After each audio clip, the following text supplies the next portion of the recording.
Angel Cakes. My husband was his brother.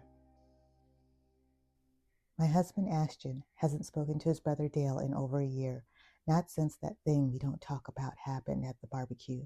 When we first got married, we threw a barbecue at our place for a small circle of friends. We got drunk by the fire pit while telling embarrassing stories, but Dale was oddly quiet as everyone laughed. Then, jumping to his feet, he said, "I'm going to get another beer." "Bring me one. Make that two. Need a little more whiskey over this way, and some pretzels too." Yeah, I'll get your beers," he said, leaving to find more beers in the garage. Then I got up to help him. That's when I found him crying in the garage. I tried to leave quietly, but kicked one of the toolboxes left by the door, and he immediately wiped his face. He turned to me and smiled. "Boy, I'm glad you ain't my brother. He'd never live it down if he caught me, well, you know." "I didn't see anything," I lied. "Yeah, sure. Let's keep it that way." He opened the fridge and started rummaging through the flavored spirits and beers we'd stocked up on for the occasion. "You want to talk about it?" I offered. His smile didn't reach his eyes as he coughed a weak laugh. Then, turning to me, his eyes lingered on mine as he leaned on the fridge door. "Forget about it," he said, closing the door and coming closer. "Just be happy you ended up with the good one. You got a nice house, a nice man, a nice life," he said, cornering me against the wall. "You're nice too," I said. "You're sweet," he whispered, leaning in close to my lips. "I'm not sweet," I whispered. "And I ain't nice," he whispered back, before sucking my lower lip to his. No one had kissed me like that before. He triggered an electric wave of excitement I didn't know was possible. "We promised we wouldn't do this anymore," I whispered. "We lied," he said, kissing me again. "Angel Cakes, you guys all right in there?" my husband asked, walking in on us. Terror dropped in the pit of my gut as I pushed Dale away. "Take your hands off me. I'm married to your brother," I shouted, slapping his cheek and glaring at him with indignation. My husband Ashton stood frozen, his eyes darting between the two of us. "Get the F out," Ashton cursed, with a voice stirring from a storm of rage behind the calm. "All right, if I finish my drink first," Dale said, sipping the last of his beer. In a matter of seconds, I screamed, hearing the glass bottle crack against Dale's head as he fell over, Ashton standing over him. The next thing I knew, they were on top of each other, throwing blows. I'd never seen my husband that angry before, his strikes drawing back blood. I had to stop him. Opening the garage door, I screamed for the others. "Hey, hey!" I screamed. "In the garage! Emergency! In the garage!" I shouted. Our friends came running, and Big Hal, a husky guy who lived next door, pulled my husband off his brother. "You don't want to do this, friend," he said. My husband was seething with rage as Big Hal held him back. "Get out! Get out of my house," he snarled, a growl rippling through his voice. I didn't know who he was in that moment. His brother scraped himself off the floor, his nose busted. He wiped it on his sleeve. With one last look my way, I averted my eyes. Then he was gone. The party was over. I offered to take my husband to the walking clinic, but he insisted Big Hal drive him. When he got home, it was late. I had waited up all night trying to get my story straight. He came in, his hands and face bandaged. "How you doing?" I asked. He just looked at me and kept walking. He went to the bathroom and washed up as best he could. When he was done, he didn't come to the kitchen where I waited for him. I thought, maybe we'd talk about it in the morning. I'd finished my cup of coffee and was about to get up from the kitchen table and head to bed when he sat down across from me. He looked me dead in the eye. "Did you kiss him?" "He kissed me," I corrected. "Did you kiss him back?" "No," I lied. His chair creaked as he leaned forward, breaking the tense silence that was lingering between us. "Woman, I'll divorce you so fast your head will spin." Tears streamed down my cheeks. "I swear I didn't. He forced me. It just happened so fast. One minute we were talking, and then his lips were on mine. I didn't want to, I swear. I can't fight a grown man," I sobbed. I could see the hardness behind his eyes flickering. Maybe he believed me. Then he said, "My brother, Sometimes he takes things too far. It's been weird between us ever since the wedding, and my dad, he put him on final notice about some other things. One more screw up, and he's out of the will. Would this count? I asked. My dad called him shortly after he called me at the walk-in clinic. He's already out. My heart thudded to the pit of my stomach. It was just one kiss, one stupid kiss. And now this? Did you talk to him? I asked, as guilt filled my eyes with tears. Do you want me to? He's your brother. He's my brother, but he ain't my kin, he said, getting up from the table and leaving me crying. It took 6 months of counseling with our local pastor to patch things up between us. As part of our assignment, we were to do small little things for one another, have weekly discussions about things we liked or appreciated that the other person did. But those talks were so tense and the acts of kindness so awkward or already taken care of by the other person, nothing seemed to work. I didn't know if our marriage was salvageable until one day, while driving him to a surprise, he pointed at some cows in a big field. Did I tell you about the cow that got promoted? He asked. My brow furrowed at the question. No, what happened? Now it's the herd manager. I laughed. That's the worst dad joke I ever heard. We both laughed, breaking the ice. Was that from Big Hal? I asked. Yeah, he was drunk when he told it. My surprise was really part of our marriage assignment. When we were ready, we each had to do something special for the other. Mine was the auto show. He loved cars. He missed the last one in our town because he had to work.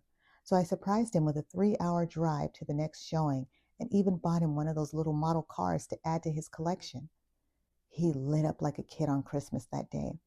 It was nice to see him smiling and so playful. I'm going to do something special for you, he said, giving me a hug and a kiss. I mean, real special. Not just for the assignment, he said, playing with the ring on my finger. My breath fell short. I had never complained about my ring. I knew it was what we could afford, but something told me my dream ring was on its way. So, I asked hesitantly, would it be too forward if I messaged you a photo of the diamond I want? He laughed, raising a brow. What diamond? I'd had it pinned to the top of my photos, making it my wallpaper for 6 months before he proposed. I sent it to him in a flash, and he smiled. I know it's expensive, I began, pleading my case, but maybe we could get something similar, or a bit smaller. It doesn't have to be an actual diamond. It's yours, he said. Really? I breathed. Yeah, as soon as I get my bonus, it's yours, Angel Cakes. I beamed at him. He hadn't called me Angel Cakes in months.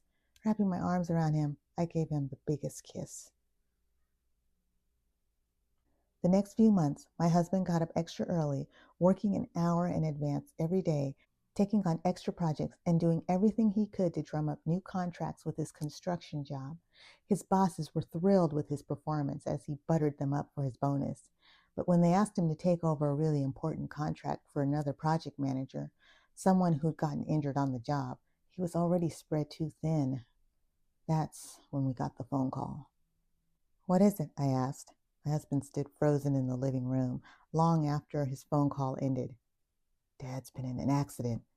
He's asking for me and my brother to meet him at the hospital. I'll go with you. No, it's best you stay here. This is between father and sons, he simply said, taking his keys and leaving.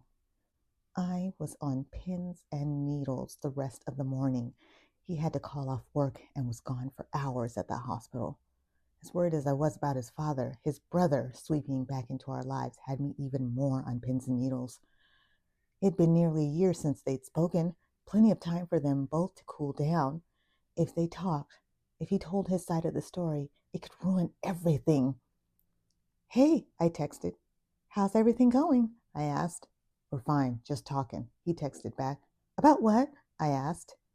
We'll talk later, he told me. Wait, how's your father doing? I asked, but he didn't respond. Cursing, I threw the phone and paced on the living room floor. Seeing my nice house, my nice husband, and my new diamond ring, and my nice life flittering away as my husband's words haunted me. I'll divorce you so fast your head will spin. Grabbing my keys, I hopped in my truck and bolted for the hospital.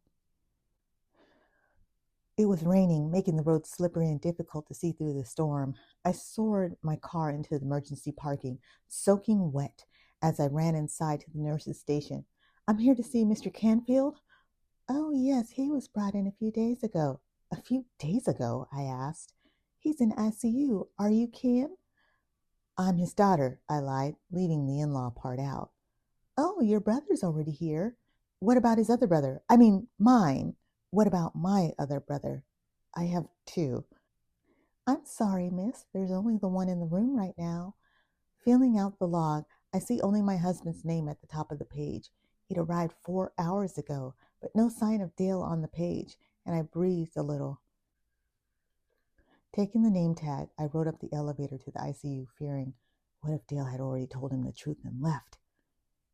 Stepping onto Daddy Canfield's floor, I hurried to his room number when I stumbled into Ashton, who came out of the restroom. His eyes widened as I collided into him. He looked at me as if seeing a ghost. Angela? He said, surprised. I'm sorry. I know you said not to come, but I was so worried about your dad. Are you mad? No, I'm not mad. Do you want to see him? Yes, I said. Taking me by the hand, he led me to the room. His father lay sleeping, hooked to a machine. It looks like he's been hit by a car, I exclaimed. Truck, he corrected. I gaped at him. And the driver? Cops still haven't found him. It was a hit and run, he said, his eyes smoldering into the distance. And your brother Dale, did the two of you talk? I knew this wasn't the time, but I was going crazy. He shook his head. Did he ever show up? No, he didn't come. His voice trailed off as he inhaled sharply. I turned around and saw his father's eyes flitter open. Daddy Canfield, I gasped. You're awake. What happened? I asked, sitting by his side. Daddy Canfield just stared at his son, his lips quivering as I took his hand. Talk to me. He can't talk, my husband said. I gaped at him. I thought you said he requested to see both you and your brother. Just then, Daddy Canfield squeezed my hand so tightly I lost feeling in my fingers and yelped, prying my hand loose. Ouch! My father can't speak right now. It was the hospital that requested us both. We're both still listed as next of kin. This accident did him a number. Doctors say it was the scare that nearly finished him off more than the truck. He's had a stroke. Daddy Canfield's blood pressure shot up so high it triggered an alarm for the nurses who rushed in. We're sorry, folks. You'll have to wait in the waiting room, said one of the nurses. It's okay. We'll come back tomorrow, he said. Come on, let's go home. Where'd you park? I asked, and he froze mid-step. Overnight parking, he said, after a pause. You okay? The car ride home was so tense. I was still uneasy about if or when Dale would show. I had to be there when he did. We got home in the early evening. I unlocked the front door and stepped inside, feeling a slight sense of relief wash over me, knowing that Ashton was by my side. The familiar scent of cedarwood greeted me, a comforting reminder of home. I glanced at my husband, who'd been unusually quiet during the drive home. He looked around the house, his eyes darting from one object to another, almost as if he were seeing it for the first time. So how's your contracts going? I asked, trying to break the tension. He turned to me, his gaze intense and unsettling. It's, interesting, he replied, his voice carrying a strange edge. I raised an eyebrow. Interesting? You don't usually describe your work like that. He forced a smile, but it didn't reach his eyes. Just felt like a change, I guess. As we moved further into the house, I noticed subtle differences. The way he walked, slightly more deliberate, as if he were trying to mimic someone else's stride. The way he picked up a family photo, holding it awkwardly before setting it down. My heart began to race. I shook my head, trying to dispel the growing unease. Is everything okay? I asked, my voice tinged with concern. Of course, he said quickly, perhaps too quickly. I'm just tired. I forced a smile. Maybe you should get some rest. He nodded, and for a moment I almost believed him. But then, as he turned to head upstairs, he hesitated, glancing at the model car collection displayed on the shelf. Remember when you got me this one? He said, picking up a car with a nostalgic smile. I frowned. You got that for me, actually. For our anniversary? He blinked, a flicker of confusion crossing his face. Right. Sorry, it's been a long day. The slip-up gnawed at me, but I decided to let it go. I'm going to take a shower. I'll be down in a bit. Headed upstairs, my mind racing with questions. After a long shower, I felt a bit more at ease. I changed into my pajamas and went downstairs, the house now quiet and dimly lit. As I reached the midpoint of the stairs, my foot caught on something hard. Before I could catch myself, I tumbled down the remaining steps, pain shooting through my ankle. I looked back and saw a model toy car spinning carelessly at the bottom of the stairs. My breath caught in my throat. It was one of his prized possessions, something Ashton never left lying around. Before I could react, Ashton was at my side, his face a mask of concern. Are you okay? He asked, his voice filled with genuine worry. Through the haze of pain, I nodded. I think I twisted my ankle, I winced. I'll take you to the hospital, he said firmly, helping me to my feet. As we drove back to the hospital, my mind raced. I needed answers. Once we arrived, he stepped away to fill out the paperwork, and I quickly pulled out my phone, wanting to dial the only number I could think of. I had to know the truth, but not with Ashton watching. After tests and visits from 4 nurses, it was concluded that I had indeed twisted my ankle. Waiting for the doctor to come and review the charts that had already been completed for me, I sighed. For hours I lay in the hospital bed, my ankle throbbing from the fall. Sterile white walls and the faint beeping of the monitors did little to calm my nerves. Ashton had gone to use the bathroom, leaving his coat draped over the chair by my bed. My mind raced as I reached for my phone, desperate for answers. Taking a deep breath, I dialed Dale's number, my fingers trembling. My heart pounded in my chest as I waited for the call to connect. The room was eerily silent, save for the faint hum of the hospital's ventilation system. An annoying buzz, buzz, buzz came from Ashton's coat pocket, but I ignored it, waiting for Dale to pick up. It went to voicemail, and I hung up. Thinking to send him a text, I typed, Dale, we need to talk. But not wanting to leave any evidence, I erased it and dialed again. Suddenly, the unmistakable buzz, buzz, buzz of Ashton's phone rang from his coat pocket again. My eyes widened in horror as I realized that Dale's phone was in Ashton's coat pocket. I hung up. The buzzing ceased. I dialed a third time, and the buzz, buzz, buzz returned to his coat pocket. Panic surged through me. I had to delete my call before he returned. I swung my legs over the side of the bed, wincing in pain. I gingerly stood up, putting as little weight as possible on my injured ankle. The distance between me and the chair felt like a mile. I shuffled forward, each step sending sharp pains up my leg. I glanced at the bathroom door, my ears straining for any sign of his return. The sound of running water echoed faintly, giving me a small window of time. I reached the chair, my fingers brushing against the coat. I fumbled with the fabric, my hands shaking as I searched for the phone. Finally, I found it. My heart raced as I was greeted by the lock screen, my eyes darting to the bathroom door. The missed call notification stared back at me, a glaring reminder of my mistake. With a swift swipe, I deleted the call from the front screen, praying that it would be enough.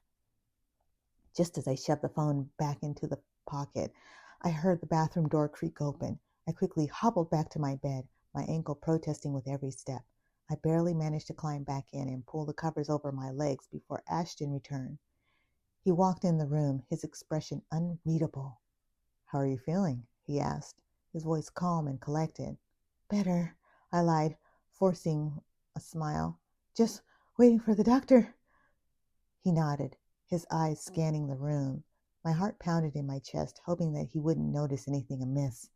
I had to play it cool until I could figure out my next move. I needed to find a way to uncover the truth without arousing his suspicion. It was hours before we returned home. Ashton was extra sweet, but every time he smiled at me, I felt uneasy, fearing he'd seen my call. I woke up late, exhausted from the last couple of days. Ashton, full of grins, came in that morning and said he had a special surprise for me. I sat up. My dream ring? I was so excited as I looked for my phone to videotape the moment. My phone, I said.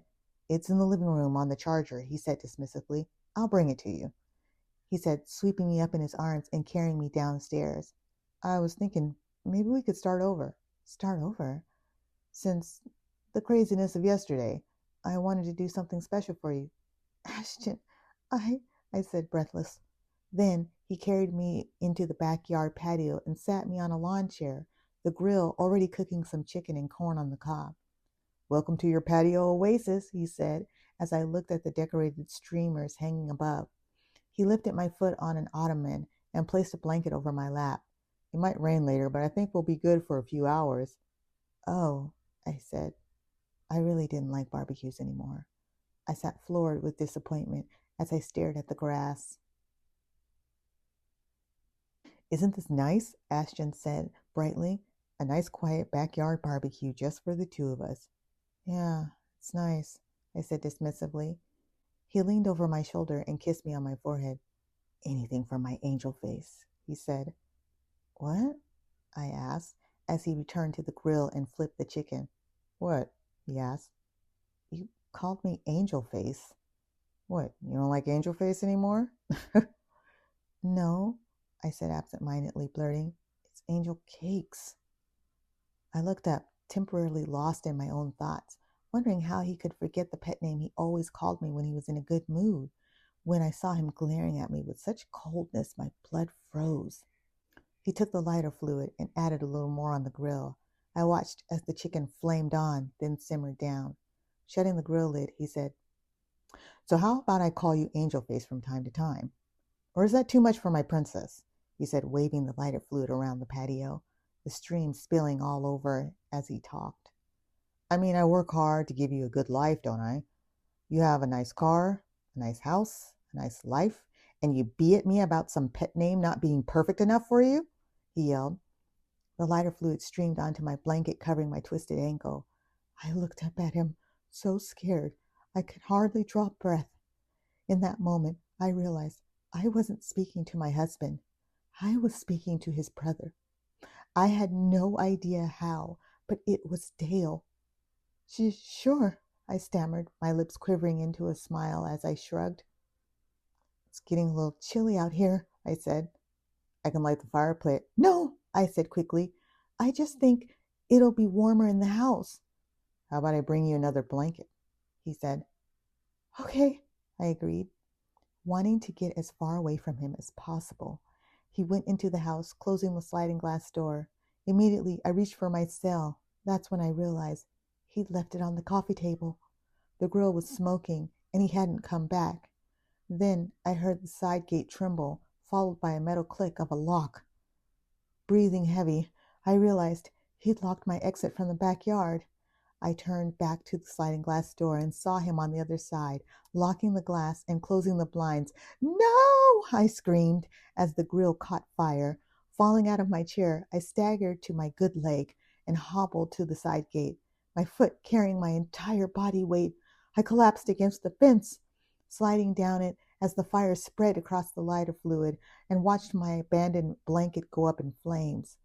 It was happening so fast, I was breathless. Help! Help! I screamed. Fire! My patio's on fire! I cried out as the flames spread, panicked as I hauled myself up and braced myself for the pain.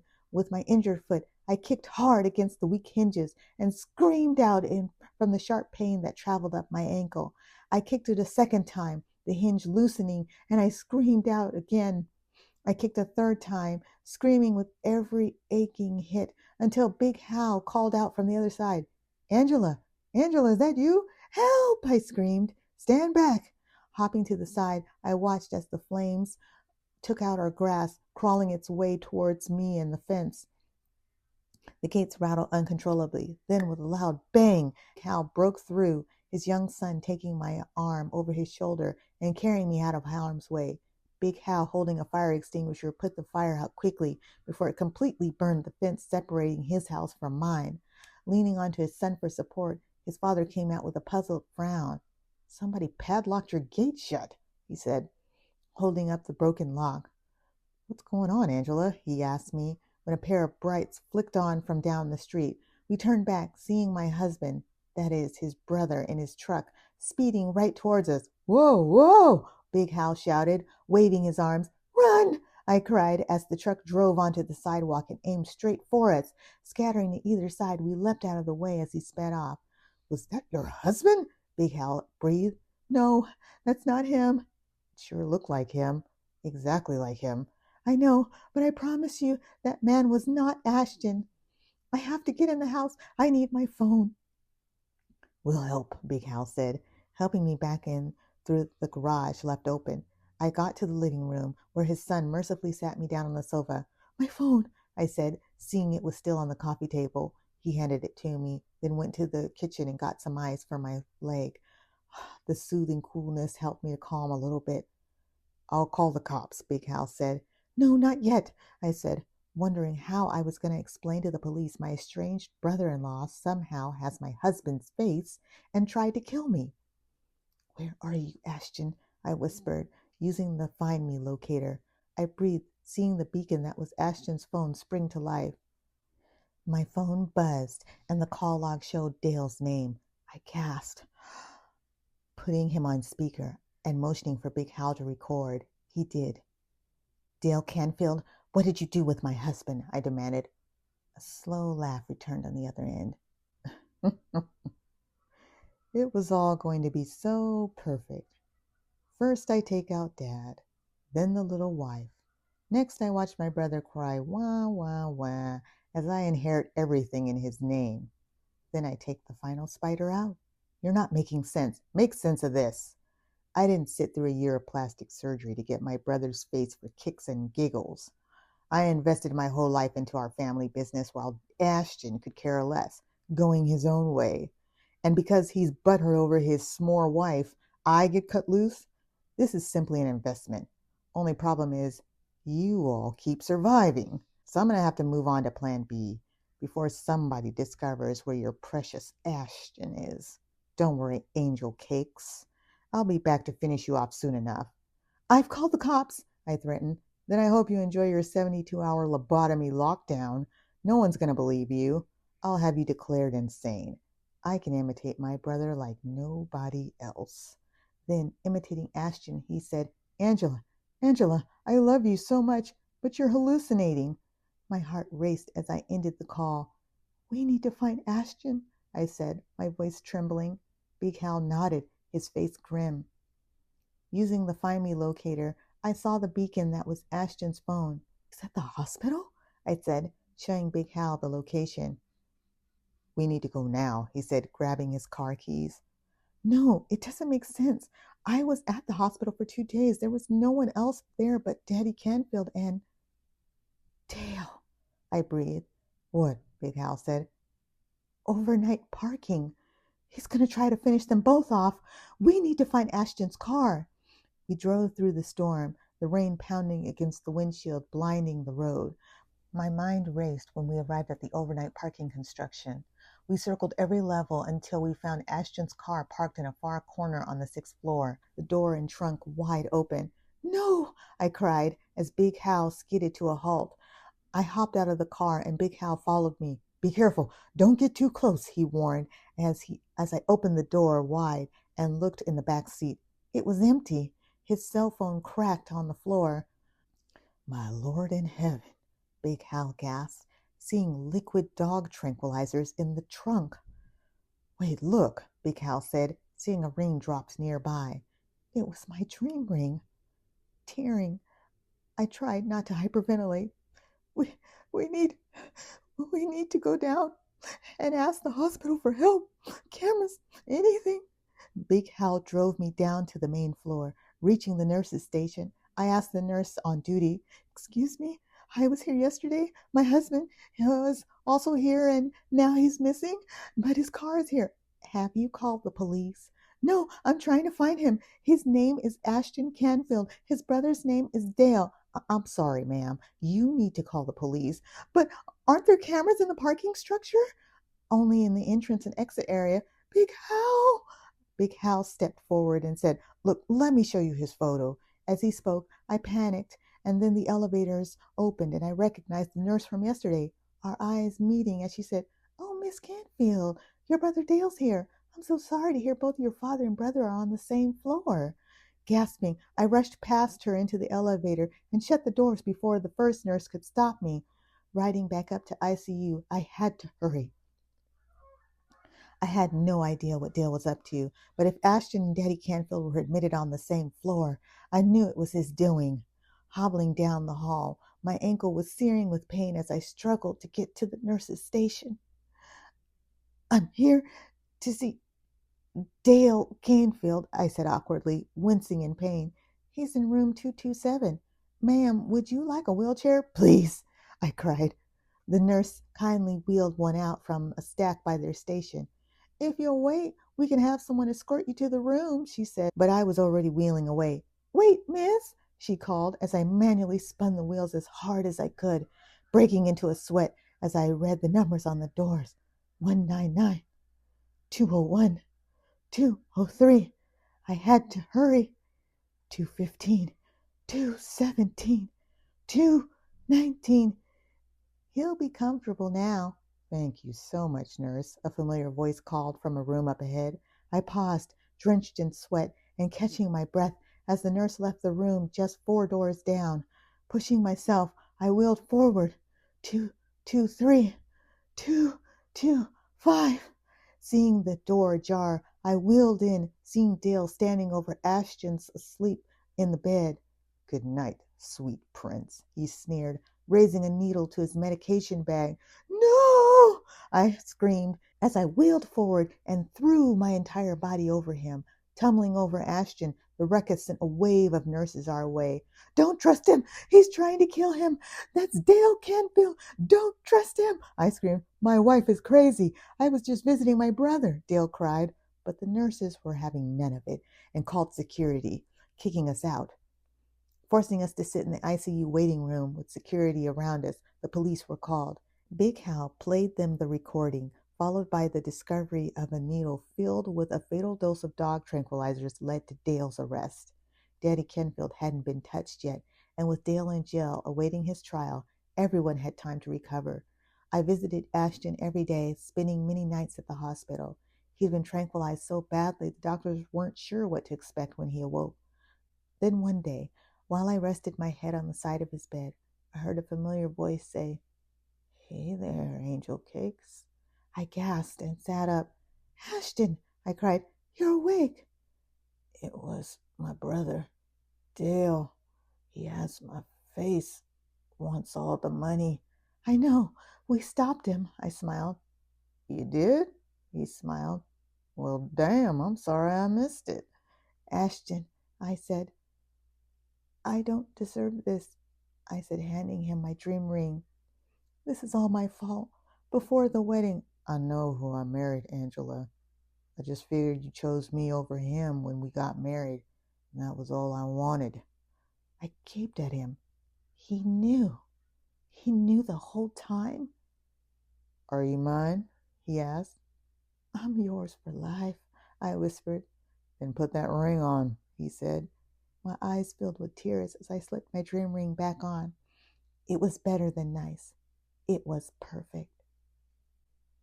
Thank you for listening to the story Angel Cakes. My husband was his brother. If you enjoyed this, or if you want to hear more live stories like this with live readings, leave like, comment, subscribe at the bottom, and thank you.